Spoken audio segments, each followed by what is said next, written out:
better served through, obviously you had the vision for Hector, but that you decided that this would be the way to go through fiction versus nonfiction? There was just no story that I encountered down there that was big enough to hold all the ideas that I was sort of seeing in play.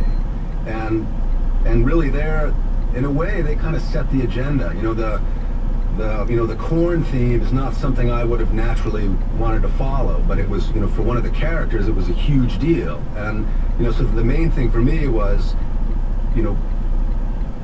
people die anonymously in the desert all the time. And what if they could talk? And what if they could describe what brought them there and what their last hours were like? And, we don't know if Hector's going to make it or not. That's a mystery that, readers will discover the answer to. But, and I didn't know the answer either, writing it, but I really wanted to explore what, if you had 5 hours left, 2 days left, what would you want the world to know about yourself and your world? And that was the journey.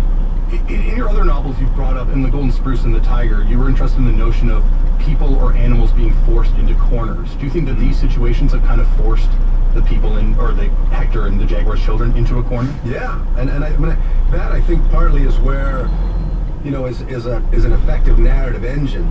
Looking at it from the point of view of a writer, at what point do you get into the story? What point do you bring the reader in? It's at that point when the protagonist is in a make or break situation.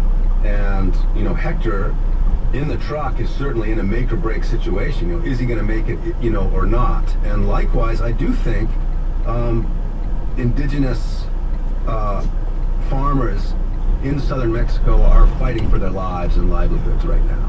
What is it about people getting trapped in these corners by nature or by their own design that keeps drawing you back in the themes and what you write about?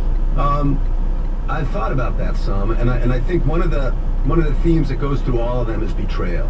These are, good people or beings, in the case of The Golden Spruce and The Tiger, who are trying to just live their lives, and they are, the system that they've come to depend on is turned on them.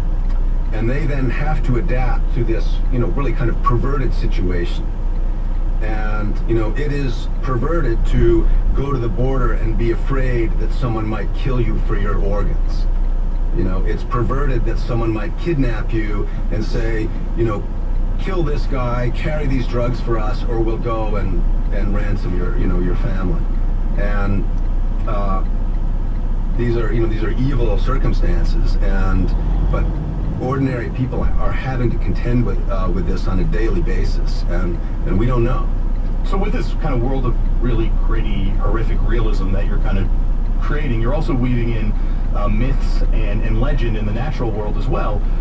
What is it about these themes that kind of play in the Jaguar's children, the themes of myth and the natural world coming into play with this gritty, horrific reality? Well, this is Mexico, the Zapotec people, it's a 2,000-year-old society.